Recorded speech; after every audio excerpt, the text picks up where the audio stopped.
시청자 여러분 안녕하십니까. 더 특별한 전북 톡톡톡의 함윤호입니다. 탄핵 정국을 지나오면서 해를 거듭하고 있는 의정 갈등도 어느 정도 해결의 실마리를 보이지 않을까 기대했던 분들 많이 계실 것 같은데요. 여전히 의대생들은 학교 복귀를 거부하고 있고 복귀한 학생들마저도 수업에 거부하고 있는 현실이라고 합니다. 아마 바라보는 국민들 안타깝기도 하고 또 걱정하는 분들 또 피로도도 상당히 높아지지 않을까 싶은데요. 자, 이런 가운데 중책을 맡으셨습니다. 제40대 전북의사회 회장이자 이번 대선 전국에서 대한의협 선거기획본부장을 맡으신 정경호 회장을 모시고 말씀 나눠보도록 하겠습니다. 회장님 반갑습니다. 안녕하세요. 네, 전북의사협회 회장으로서 또 대선기획본부장으로서 나오셨습니다. 할 얘기가 많고 사실 마음에 좀 부담이랄까요? 불편함도 있으시죠? 언론에 나와서 어떤 의사들만의 이야기를 한다는 거 내지는 또 잘못된 절차에 대해서 당당하게 또 얘기를 해야 될 기회라고도 생각하실 수 있을 것 같고요. 네, 그렇습니다. 근데 지금 또 워낙 이 사안이 중요한 그 사안 의정 사태가 해결되지 않는 상황이 방송에 이렇게 나와서 조금 더 부담스러움이 가중되고 있습니다. 예. 2025학년도 의대 증원을 통해서 결국 교육부는 입시를 진행했고요. 2026학년도 앞으로 이제 의대 증원을 더 하지 않겠다라는 어떤 발표도 있었습니다만 의대생들이 학교로 복귀를 다 하지 않고 또 복귀했다 하더라도 수업할 수 없는 상황. 의사협회장님으로서는 어떻게 보세요? 지금 의정 갈등은 정부가 의사회와 제대로 된 그런 논의 없이 과학적 그런 근거에 하지 않고 일방적으로 여러 가지 의료 정책, 필수 의료 정책 패키지라는 거와 의대 정원을 세계사에 유례가 없는 모집 정원의 66%를 한 해에 이렇게 2,000명 지원해서 그걸 5년 동안 지속적으로 이렇게 늘리겠다. 여기에 대한 반발로 이렇게 의정 사태가 해결되지 않고 있습니다. 수업을 거부하면서까지 해야 하는가? 하지만 그 정도의 강경한 목소리를 내야만 단순히 의대생들의 수업 거부가 수업에만 있는 것이 아니라 여러 의료 패키지 뒤에서 또 들어야 될 내용들이 있어서요. 어떻게 보세요? 제가 보기에는 의대생들이 복귀하지 않는 가장 큰 이유는 이렇게 복귀했을 때 예. 지금 증원된 숫자와 합해서 7,500명이 어떻게 정상적인 교육을 받을 수 있는가 거기에 대한 회의감이 제일 클 걸로 생각되고 예. 두 번째는 그동안에 지난해부터 정부가 굉장히 위법적인 행정 명령들을 내렸습니다. 전부 위법으로 이제 지금 결론이 났지만 뭐 사직서 수리 금지 명령이랄지 휴학 처리 금지 명령, 집단 업무 복귀 명령이랄지 행정 명령들이 예. 부당하게 내려져서 의대생들이 굉장히 정부에 대한 불신이 이렇게 크다고 보고 또한 의대생들이 지금 정원은 내년 모집 인원을 3,058명으로 일단 정해놨지만 예. 다른 개별적인 정책들 의료계획 특위에서 아니면 또 필수 의료 정책 패키지 이런 거가 철회되거나 이렇게 보완되어야 한다는 그런 게 있고 예. 한번 또 이렇게 잘못된 제도가 확립되면은 이게 수십 년간을 어렵게 하기 때문에 조금 지금 힘들더라도 앞으로 의료 제도가 좀 더 바로 서고 유지될 수 있도록 하는 그런 마음이 있어서 이렇게 아직 복귀를 않는 걸로 이렇게 생각하고 있습니다. 예. 의대생들이 주장하는 내용도 살펴보고 정부가 내놓는 제안도 살펴보고 하면서 어떤 차이가 첨예하게 대립되는 것일까? 혹시 이 내용 가운데서 서로 양보할 수 있는 협상은 없을까를 이제 고민해 봤는데 필수 의료 패키지의 폐지를 의대생들이 가장 먼저 주장한단 말이죠. 의대 정원 발표 전에 필수 의료 정책 패키지를 사실은 지난해 2월에 발표했습니다. 필수 의료 패키지라는 것은 국민의 생명과 직결되는 그런 의료 분야의 지속 가능성을 확보하고자 정부가 이렇게 추진하는 의료정책 그런 묶음, 종합적인 의료정책 묶음입니다. 그런데 지금까지 필수 의료 종사자들이 이렇게 부족한 이유는 그동안 계속 의사들이 이렇게 요구한 그 정책을 정부가 외면하고 이렇게 잘못된 정책이 그렇게 누적된 그런 결과고, 붕괴된 원인은 과도한 업무에 대한 보상 체계가 불합리하게 돼 있고, 예. 또한 계속 증가하고 있는 그런 의료 사고에 대한 그런 부담감, 그것 때문에 이제 필수 의료가 위축되기 이렇게 시작했습니다. 이렇게 규명된 원인에 대한 개선책을 정부가 이렇게 마련해 줘야 되는데, 필수 의료 정책 패키지라는 거는 거기 내용들이 혼합 진료 금지, 그다음에 뭐 미용 성형 분야의 비의료인을 이렇게 개방하는 거, 완화시킨다는 예. 거죠. 면허 제도를 그 기존의 신고제에서 허가제로 이렇게 한다고 하고, 또 인턴을 2년제로 이렇게 늘리고, 형사 특례라는 것은 있는데 피부과나 뭐 미용 성형에 이렇게 종사하시는 의료인에게는 그거 혜택을 못 받게 한다.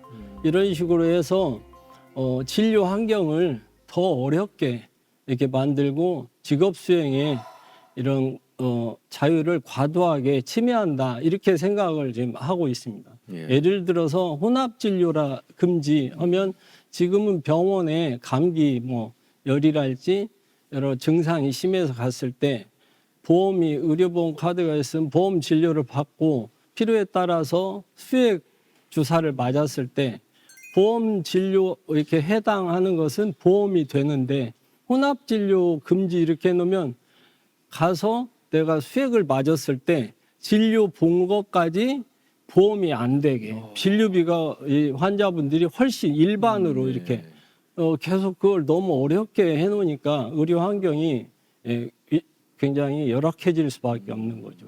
필수 의료라고 하는, 여러분 내외 산소 들어보셨습니까? 예. 정말 생명과 직결되는 내과, 외과, 예. 산부인과, 소아과, 그런 필수 의료 분야에서 이제 어쨌든 공백이 생기니까 정부 차원에서 제안을 한 대안이 됐는데, 이게 현재 의대생들이나 의사들이 보기에는 이게 말이 안 된다, 이런 그렇죠. 말씀이신 거잖아요. 예.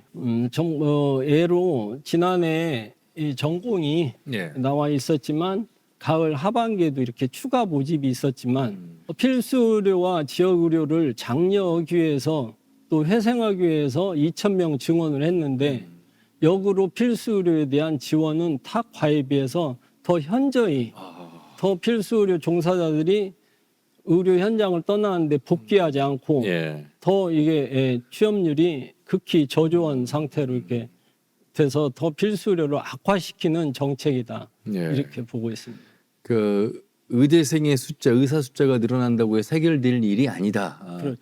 필수 의료를 왜 기피하는지, 필수 의료가 얼마나 중요한지에 대해서 정부 차원의 현실성이 있는 수가라든지 현실성이 있는 보완책이 예. 필요하다. 첫째, 이제 제일 필수 의료를 강화시키고 필수 의료를 정상화시키기 위해서는 제일 중요한 게 필수 의료의 종사자분들이 사회적 자긍심을 가지고 네.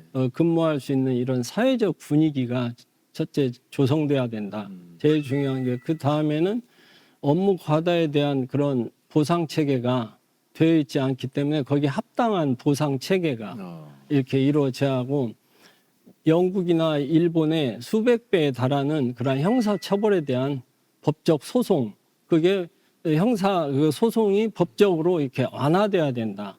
그게 이제 전제가 돼 있어야 되고, 필수 의료를 지금 회복시키기 위해서 정부에서 이렇게 재정을 투입한다고 하는데, 그게 건보에서 건강보험 재정인데 건강보험 재정이 누적 적금이 28년도 되면 고갈입니다. 예. 그런 상태에서 필수를 어떻게 그게 지원해 줄 수 있나, 그게 의심되고, 그래서 건보 재정이 아니라 국고 지원해서 거기를 지원을 해줘야 된다, 이렇게 생각하고 있습니다.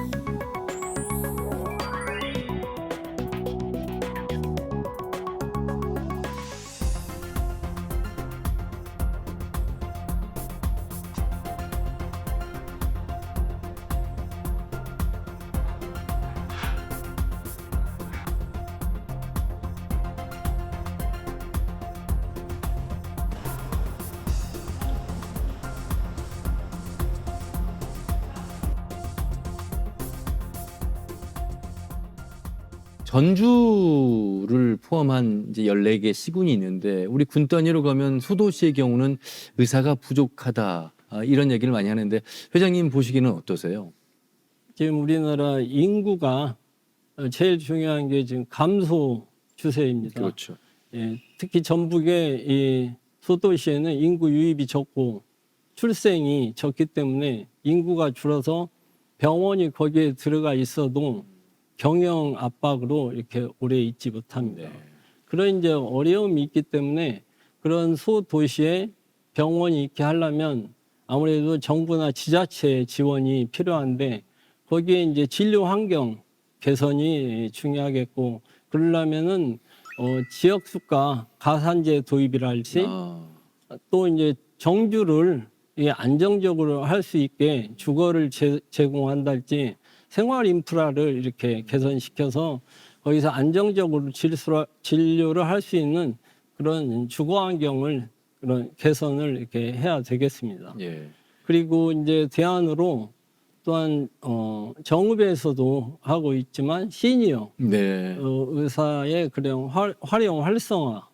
사실 65세 대학병원에 이제 근무하시는 교수님들 65세 넘으면 이제 정년하시고 그 경험이랄지 그런 거는 정말 엄청나고 그런 지역에서 봉사 근무를 하실 때 그 주민들에게 다가가는 그 효과는 엄청날 거라고 이렇게 생각합니다. 그래서 정부도 그분들을 이렇게 안정적으로 진료에 임할 수 있는 그런 제도적 개선이랄지 여러 보완을 해서 시니어 의사분들을 이렇게 활용했으면 하는 바람입니다. 의사분들은 어떻게 생각하실지 모르겠습니다만 일본에서 지역 의사제 도입해서 하고 있고 예. 우리도 지금 이재명 민주당 대선 후보에게 공공의대 남원에 설립 이야기를 하고 있습니다. 지역에서 남을 수 있는 의사들을 더 원한다는 측면에서 보면 긍정적이겠습니다만 결국 이분들도 10년이 지나면 조건 시한이 지나면 떠날 것이다. 이런 이야기를 하고 있어서 의사 입장에서 보기에는 어떠신지요? 그러니까 그 공공의료나 예. 공공의대, 지역의사제 이게 시행된 데가 뭐 일본도 있고 대만도 있었지만 예. 또 실패한 경우도 공공의대는 있고 제가 생각해도 공공의대가 지금 우리나라도 이제 공공의료는 의료원이라고 해서 전국에 여러 군데 많이 그렇죠. 있습니다. 근데 지금 봐서는 확대보다는 제가 생각하기는 지금 현재 있는 공공 그 의료원에 네. 여러 가지 인적 의료 인력이랄지 의료 장비를 설치해서 시설을 좀 더 향상시켜서 주민 건강 증진에 기여하는 게 이렇게 새로 짓는 것보다는 훨씬 효율적이다 이렇게 보고 있습니다. 예. 그런가 하면요. 이 모든 것들이 서울 수도권 쏠림 현상 속에서 격차가 벌어지고 있는데 의료의 최첨단 장비가 전북과 서울에 큰 차이가 있을까? 그럼에도 불구하고 지역민들이 서울이라고 하는 대형 B5 병원을 자주 찾는 것은 어떤 요인 때문이라고 우리 전북의사협회 회장님은 생각하세요? 그 1988년 전국민 의료보험이 됐을 때 예. 번역 그 진료 의료 제도라는 게 있어서 예. 그러니까 전북을 이렇게 다른 서울 권역 이런 데 갈 때는 여기에서 이렇게 진료 의뢰서가 꼭 필요했었습니다. 거기 합당. 근데 그게 98년도에 그게 이제 그 제도가 없어졌어요. 그런 이유로는 그 의료 전달 체계가 사실 유명무실해졌다. 그러네요. 이렇게 이제 보고 지금 와서 수도권 쏠림이 일어나는 주요 원인으로는 제가 보기에는 여러 가지 중에서도 교통의 발달, 교통이 굉장히 이렇게 편해졌고 두 번째는 막연할 수도 있는 생명 연장의 그런 기대감 그리고 이런 SNS 이런 걸 통해서 그런 병원에 대한 의료 정보를 쉽게 접할 수 있는 기회가 이렇게 많아졌다. 그래서 수도권 쏠림이 굉장히 많다. 이렇게 생각하고 저희가 보니까 전북 지역에도 일부 진료과는 수도권의 빅5 못지않게 이렇게 수술이랄지 네. 진료의 그런 실적이 뛰어난 수련병원 진료과들이 있습니다. 근데 그런 부분들이 도민들께 제대로 이렇게 알려지지 않는 현실이 있다 이렇게 생각합니다. 예. 전북의 의료 수준이 서울 못지않게 훌륭한데 일단 뭐 교통의 발달, 뭐 여러 가지 요인에 의해서 서울로 쏠리고 있는 현상도 어쨌든 뭐 부인할 수 없는 그런 현실. 그렇지만 전북 의사회 회장으로서 또 임원진들과 함께 전북 의료 현장의 어떤 개선, 좋은 목소리들, 또 홍보 활동 여러 가지를 하고 계셔서 전북 의사협회 간단하게 그래도 좀 소개를 해주시면 어떨까 싶습니다. 전북자치도 의사회는 회원 수가 약 3,500명 정도 됩니다. 그리고 산하 단체로서 특별 분회가 있는데 특별 분회는 전북대병원, 원광대병원, 예수병원, 또 대자인병원, 전주병원, 정읍 아산병원이 속하고 있습니다. 그리고 전북 자치도 의사회는 회원 단합이 아주 잘 되는 걸로 이렇게 돼 있고 예. 또한 이웃사랑 사단법인이지만 이웃사랑 의사회를 통해서 우리 의사회의 그런 사회적 책임을 다하기 위해서 1년 예산이 2억 2천만 원 정도를 이렇게 도민들, 어려운 학생, 어려운 이웃들에게 이렇게 봉사 나눔을 실천하고 있습니다.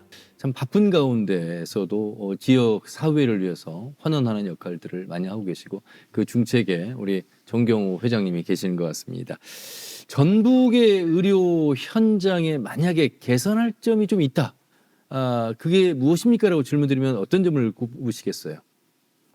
중요한 것은 이런 수련병원 간 선의의 경쟁과 협력을 통해서 의료 발전, 의료 수준을 좀 더 높이도록 노력하는 게 중요하겠고 두 번째로는 그와 연관돼 있지만 아까 없어졌다는 지역 완결형 의료 전달 체계를 이렇게 완성해 가는 그런 노력이 필요하겠다. 지역 완결형이라는 것은 1차 병원에서 3차 병원까지 기능을 분담해서 환자를 보다가 어려우면 상급으로 이렇게 의뢰하고 회복되면 다시 회송하는 그런 순환 고리처럼 이렇게 해서 전북 의료가 좀 더 안정적으로 이렇게 운영이 되는 게 필요하다 이렇게 생각하고 있습니다. 예.